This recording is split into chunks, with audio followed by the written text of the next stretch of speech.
अहमदनगरातल्या सुप्रसिद्ध अहमदनगर शहर सहकारी बँकेच्या नवी पेठ इथल्या मुख्य कार्यालयास पुण्यातल्या नामवंत कॉस्मॉस बँकेचे अध्यक्ष सीए मिलिंद काळे आणि उपाध्यक्ष सीए यशवंत कासार यांनी सदिच्छा भेट दिली। यावेळी शहर बँकेचे चेअरमन तथा अहमदनगर जिल्हा नागरी सहकारी बँक्स असोसिएशनचे अध्यक्ष सीए गिरीश घैसास यांनी अहमदनगर शहर सहकारी बँकेच्या प्रगतीचा आढावा घेताना नागरी सहकारी बँकांपुढील काही प्रश्नही उपस्थित केले।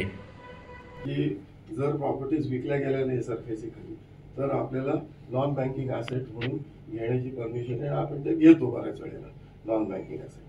तर नॉन बँकिंग ॲसेट घेतल्यानंतर ठीक आहे, त्या कर्जाची जागा त्या ॲसेटमध्ये कन्वर्ट होते, पण त्याच्यावरचा जो इंटरेस्ट पोर्शन आहे तो इंटरेस्ट पोर्शन हा रिकव्हरी दाखवतात बँका। दुसरा एक मुद्दा असा आहे सर की बऱ्याचशा बँकांची पंजाब अँड पीएमसी बँक जी होती त्या पंजाब महाराष्ट्र कोऑपरेटिव्ह बँकेमध्ये ती FSWM कॅटेगरी होती।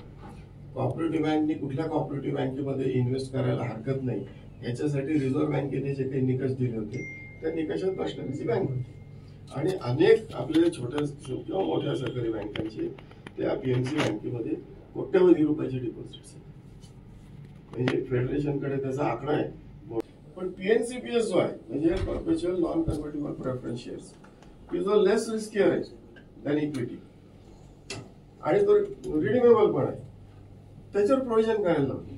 हाऊसिंग लोनची लिमिट 70 लाख होती, ती आता 1,40,00,000 रुपये केलेली आहे, पण प्रायोरिटी सेक्टरला मोजण्यासाठी ती 25 लाख तशीच।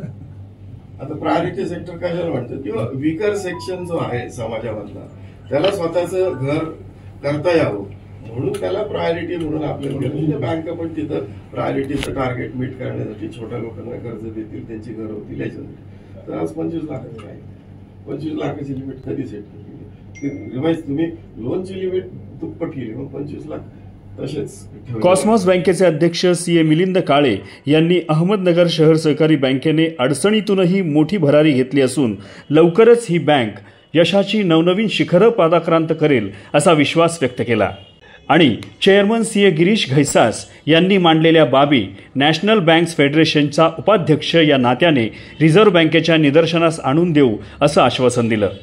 तुम्ही दिलेले सगळे मुद्दे माझ्या कानावर होते आहेत, अजयजींनी मला सांगितलेले आहेत।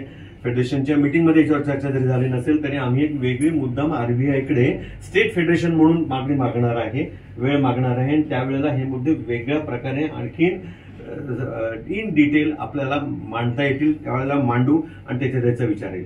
पण नॅशनल फेडरेशन म्हणून सुद्धा यातले जे काही मुद्दे आहेत ते ज्या वेळेला स्टँडिंग ॲडव्हायझरी कमिटीची मीटिंग असते की RBIचे अधिकारी आपल्यातल्या 4 बँका आणि आपले सगळे स्टेट रजिस्ट्रार आणि देशभराचे सगळे रजिस्ट्रार ज्यावेळेला येतात त्यावेळेला यातले काही मुद्दे नक्की आपल्याला जोरात मांडायला लागणार आहेत। यावेळी सीए ज्ञानेश्वर काळे, शहर बँकेचे संचालक अशोक कानडे, डॉक्टर विजयकुमार भंडारी, प्राध्यापक माणिकराव विधाते, दत्तात्रय रासकोंडा, प्रदीप कुमार जाधव, मुख्य कार्यकारी अधिकारी नितीन चितळे, विशेष वसुली अधिकारी प्रकाश वैरागर, वरिष्ठ अधिकारी दिनेश लोखंडे, संजय मुळे तसंच बँकेचे इतर अधिकारी आणि कर्मचारी मोठ्या संख्येनं उपस्थित होते। नगरी न्यूज लेटेस्ट, अहमदनगर।